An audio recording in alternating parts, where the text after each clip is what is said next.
Sir, आज मैं आपसे जानना चाहती हूँ कि राजनीति में ज्योतिषी का क्या महत्व है? देखिए, बहुत बड़ा महत्व है और ये मैं बात कर रहा हूँ हज़ारों साल पुराने ज़माने में राजा महाराजा एक ज्योतिषी रखते थे, उसको हम राज ज्योतिषी कहते थे। उसकी भी वही पावर होती थी जो किसी बड़े मंत्री की होती थी, क्योंकि ज्योतिषी राजा को आगाह करता था आने वाले वक्त के बारे में कि आप अपनी सीमाएं सुरक्षित कर लीजिए, ये वक्त ठीक नहीं है, अभी कोई दुश्मन देश आक्रमण कर सकता है। अगर किसी दुश्मन देश ने आक्रमण किया है तो क्या उसका जवाब अभी देना चाहिए या उनको कैसे हैंडल करना चाहिए। अगर राजा आक्रमण करना चाहता है तो क्या उसका ये सही समय है। तो ये सारी सही समय पे सही निर्णय लेने के लिए ज्योतिषी राजा को गाइड करते थे। अच्छा। पहले भी करते थे, अभी भी करते हैं और मेरे ख्याल से हमेशा करते रहेंगे। और अभी देखिए, आप इलेक्शंस हैं 70-80 देशों में, पूरे विश्व में जी। और मुझे लगता है कि ज्योतिष का बहुत बड़ा योगदान है। बहुत सारे ऐसे कंट्रीज़ हैं जहाँ पे अभी भी एस्ट्रोलॉजर के पास पॉलिटिशियंस जाते हैं। इंडिया में तो मैं कहूँगा कि more than 90-95% politicians they go to astrologers. Publicly नहीं बोलते, लेकिन वो जाते हैं और अब नॉमिनेशन से पहले उसका क्या सही वक्त है कि नहीं वो देखने के लिए जाते हैं और अपनी कुंडली दिखाते हैं। तो अगर वो इंसान का वक्त सही है, क्योंकि मेरा एक डायलॉग है कि जब वक्त बदलता है तो सितारे बदल जाते हैं और सितारों के बदलते इंसान की सोच बदल जाती है। तो उसकी सोच कैसी रहेगी? अगर वो ये इलेक्शन जीतता है और उसको कोई पद मिलता है, कोई पोर्टफोलियो मिलता है, तो उसकी अगर सोच अच्छी है, वक्त अच्छा है, तो सोच अच्छी होगी तो अच्छे निर्णय लेगा तो दुनिया का कल्याण होगा, देश का कल्याण होगा, लोगों का कल्याण होगा। तो ज्योतिष का डेफिनेटली बहुत बड़ा पर्पज है और मुझे लगता है कि राजनीतिक पार्टी को इसको ज़रूर इस्तेमाल करना चाहिए और सही कैंडिडेट को मुझे लगता है कि टिकट देनी चाहिए। कुंडली में ये बात होनी चाहिए, आपके अंदर एक खासियत होनी चाहिए, आपके अंदर एक जज्बा होना चाहिए, आपके अंदर एक डेयरिंग एबिलिटी होनी चाहिए।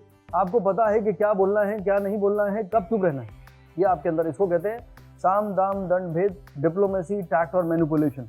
कौन रूल करता है इसको? राहु। धोखा फरेब डिसेप्शन को कौन रूल करता है? राहु। और राजनीति को कौन रूल करता है? राहु। तो अगर आपके पास ये सारे टैक्ट हैं, आप डिप्लोमेटिक हैं और आपको पता है कि सच बोलना बहुत ज़रूरी है मेरे भाई, लेकिन चुप रहना ज़्यादा ज़रूरी है, ये बात अगर आपको पता है, तो फिर आप पॉलिटिशियन बनने के आपके सारे बॉक्सेस टिक हैं। तो अगर आपके अंदर पहले पोटेंशियल होना चाहिए, दूसरा आपके अंदर एक डिज़ायर होना चाहिए। अब मेरी कुंडली में हो सकता है कि राहु बहुत स्ट्रांग है, लेकिन मेरे मन में कोई इच्छा नहीं है राजनीति में जाने की, तो मैं कभी नहीं जाऊँगा।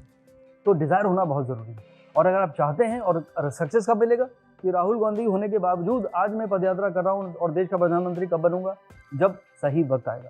तो वक्त आते ही बाकी अगर बॉक्सेस आपके टिक हैं, वो इंसान राजनीति के क्षेत्र में आगे बढ़ता है और एक अच्छे पद पर आसीन होकर देश और दुनिया, या मैं कहूँगा हर इंसान की सेवा करता है। एक यही संदेश है। देखिए, राजनीति एक बहुत ही खूबसूरत मुझे लगता है कि जगह है जहाँ पे आपका बिगर पर्पस, जापानीज में कहते हैं Ikigai, the purpose of life. तो एक ऐसी पर्पस आप बनाइए जिससे कि आप समाज का भला करें, आप अपने प्रदेश का भला करें, आप अपने देश की सेवा करें, आप अपने धर्म को की रक्षा करें। जो सारी चीज़ें, धर्म इज़ नॉट ओनली रिलीजन, धर्म is about your responsibility towards everyone.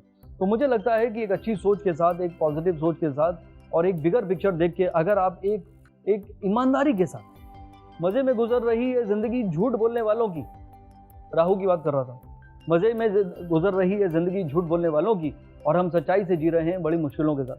तो मुश्किलें ज़रूर आती हैं, लेकिन मुझे लगता है रास्ता लंबा ज़रूर है, लेकिन सच्चाई के रास्ते पर जो इंसान चलता है वो आखिर एक दिन अपनी मंजिल तक पहुंचता ज़रूर है।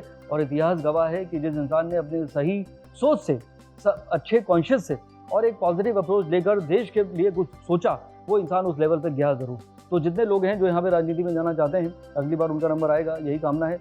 लोग अच्छी सोच के साथ जाएँ। अगर वो ये सोच के जाते हैं कि राजनीति में जाने का मतलब एक बार मैं मंत्री बन गया तो 1000 करोड़ मेरे पास आ जाएंगे, that is not a great idea. क्योंकि ये देखिए, ये जो है कर्मा बेस्ड पूरी कहानी है, वो हिट बैक करता है। ऐसे लोग फिर ईडी वापस आती है, फिर आप जेल जाते हैं, फिर आपका पूरा करियर और पूरा परिवार जो सफ़र करता है, बाद में लोग रियलाइज़ करते हैं कि it was a mistake on their part, because Rahu is Maya और वो इल्यूजन क्रिएट करता है। एक बार आपको पावर आ गई तो फिर आप अपने जितने आपके संस्कार हैं, जो आपके धर्म के रास्ते हैं, सब भूल जाते हैं, फिर आप माया के जाल में फंस जाते हैं। तो माया में ना फंसने के लिए आपको स्पिरिचुअल होना चाहिए, मेडिटेशन को लाइफ का पार्ट बनाना चाहिए, और ये बैलेंस बना के गुरु और राहु को साथ साथ लेकर अगर आप आगे चलते हैं तो आपका भी भला है और दुनिया का भी भला है।